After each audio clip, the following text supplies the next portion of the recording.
Pak Susno, kalau kita ikuti perkara meninggalnya Vina dan Eki di tahun 2016 ya Pak, kemudian ramai kembali di awal tahun ini, awal tahun 2024 setelah tayang film yang berjudul Vina Sebelum 7 Hari ya Pak. Setelah itu muncul dugaan kok bahwa ternyata dirasa kasus ini tuh rekayasa. Nah, ini masyarakat hukum dan netizen ini sepertinya sepakat gitu bahwa perkara ini harus ditinjau ulang dan dilakukan atau diproses peninjauan kembali.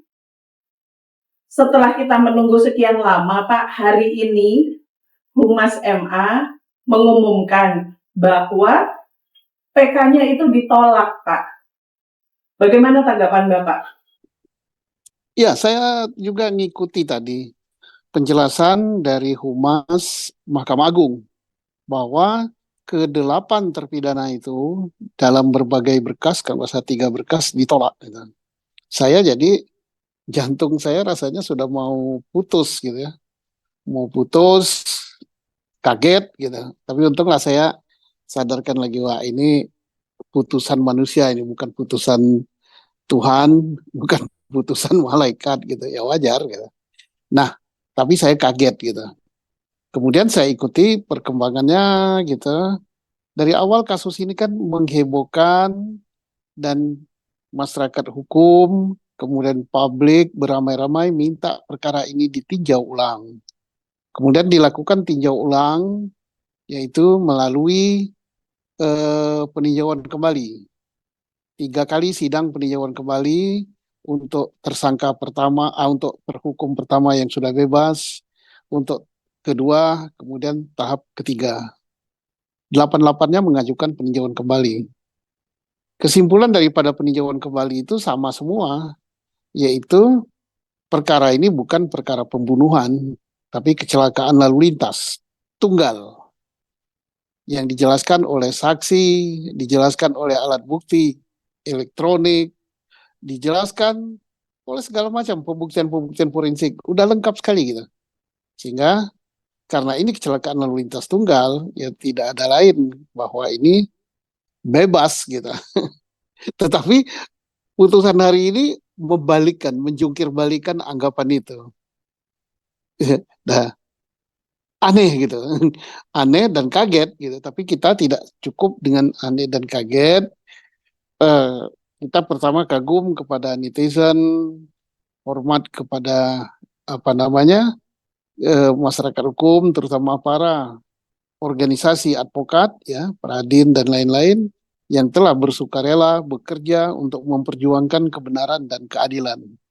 Namun pada finalnya, akhirnya hari ini hasil perjuangan mereka dengan biaya, tenaga, dan sebagainya, ya inilah dipunis oleh hakim bahwa ditolak gitu. Ya, harus diterima ini kenyataan gitu, kenyataan pahit gitu ya. Suka atau tidak suka ya Pak. Jadi tapi sebenarnya apa sih Pak yang menjadi pertimbangan para majelis hakim ini untuk menolak semua gugatan itu? Pertimbangan secara lengkap kita nggak dengar ya baca yang apa yang dibacakan oleh hakim. Kita hanya dengar pertimbangan yang dibacakan oleh jubir Mahkamah Agung ya. Yaitu aneh gitu. Anehnya itu boleh saja saya berpendapat aneh kan. Kita sama-sama orang hukum, sama-sama berpengalaman di bidang hukum. Saya juga 36 tahun menggeluti hukum ini.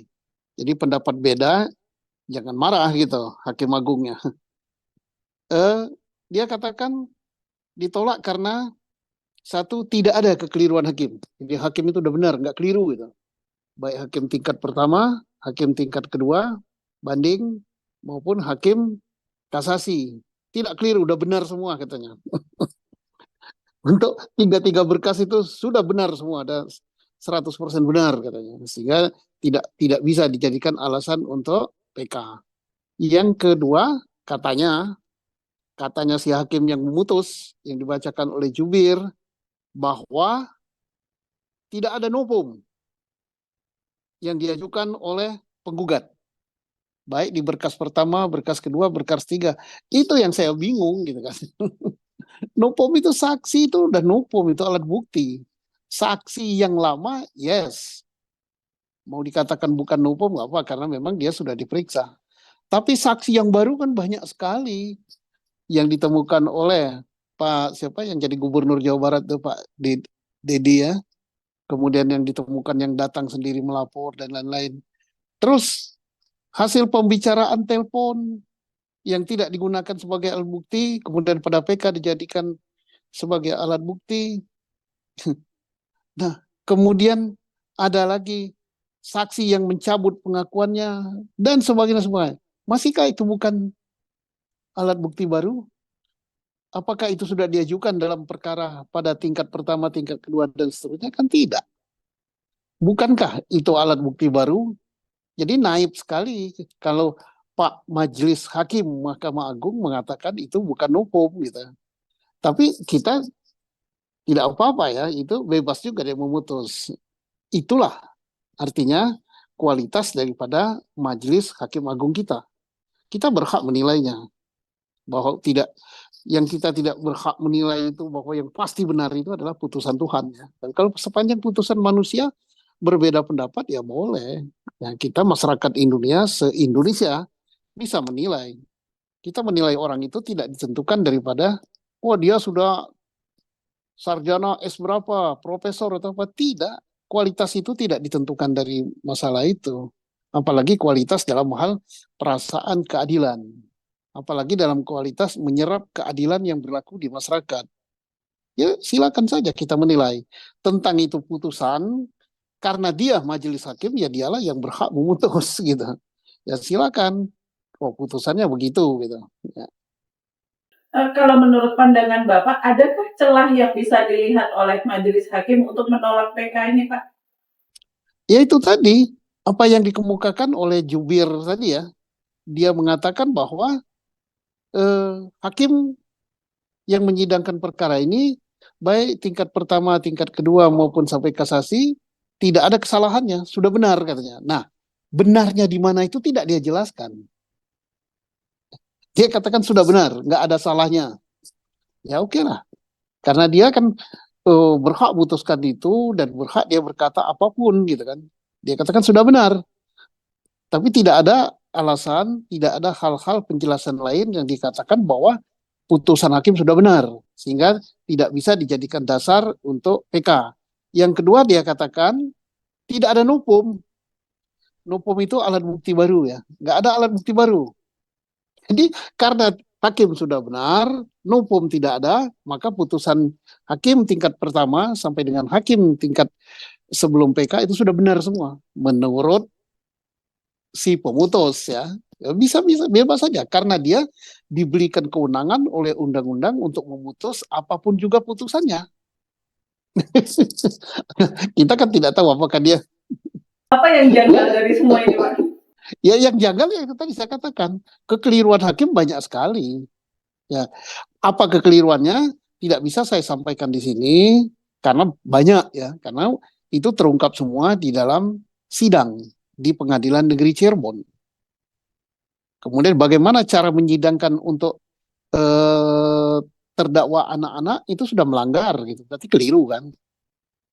Salah satunya. Kemudian nopum, saya katakan tadi nopum dikatakan oleh hakim yang memutus ini tidak ada nopum, padahal nopum banyak sekali, bukan banyak, tapi banyak sekali. Gitu. Nah, jadi alat bukti itu banyak sekali, sehingga alat bukti yang menyatakan bahwa perkara ini adalah perkara kecelakaan itu banyak sekali. Terbantahkan alat bukti yang menyatakan bahwa ini pembunuhan. Ya tapi kalau dia memutus gitu boleh-boleh aja kan. Soal ini kan dia bertanggung jawab kepada Allah Subhanahu wa taala atas putusannya yang memenjarakan orang seumur hidup gitu ya. Seumur hidup loh. Nasib orang anak manusia dibunuh masa depannya dengan penjara seumur hidup. Allah loh yang ngasihkan. Tapi bebas-bebas saja, dia bertanggung jawabnya pada Allah kan, bukan bertanggung jawab pada kita. Ya silakan, itu tanggung jawab masing-masing. Ya. Masih adakah upaya hukum yang bisa dilakukan para terpidana ini, Pak? Kita berharap ya para penegak hukum ya, advokat untuk tidak bosan ya, tidak jemu di dalam membela kebenaran dan keadilan. Walaupun dengan mengeluarkan biaya tidak sedikit, biaya sendiri, tenaga, pemikiran, dan waktu. Ini berbulan-bulan. Masih ada kesempatan lagi untuk PK, karena PK tidak dibatasi. Siapa tahu nanti dapat hakim yang nuraninya yang memihak pada keadilan dan kebenaran. Kita tidak perlu katakan harus memihak pada terdakwa, yang enggak, harus memihak pada terhukum, tidak. Berpihaklah kepada kebenaran dan keadilan. Begitu. Jadi artinya kemungkinan PK masih bisa lagi ya, Pak ya? Oh, masih bisa, tapi tinggal tergantung daripada yang akan mengajukan. Kalau saya pikir, kalau terdakwa atau terhukum ya, terpidana mengajukan sendiri tidak mungkin lah ya.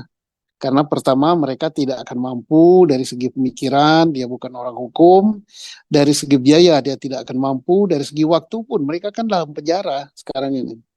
Ya tinggal kita nunggu relawan-relawan yang rela berkorban duit, berkorban waktu, berkorban tenaga, berkorban pemikiran untuk menegakkan kebenaran dan keadilan. Inilah ladang amal yang ditunggu itu. Baik, terima kasih Bapak. Semoga ada yang mendengar hal ini ya Pak ya. Semoga, terima kasih. Semoga keadilan di bumi Nusantara ini tegak. Amin.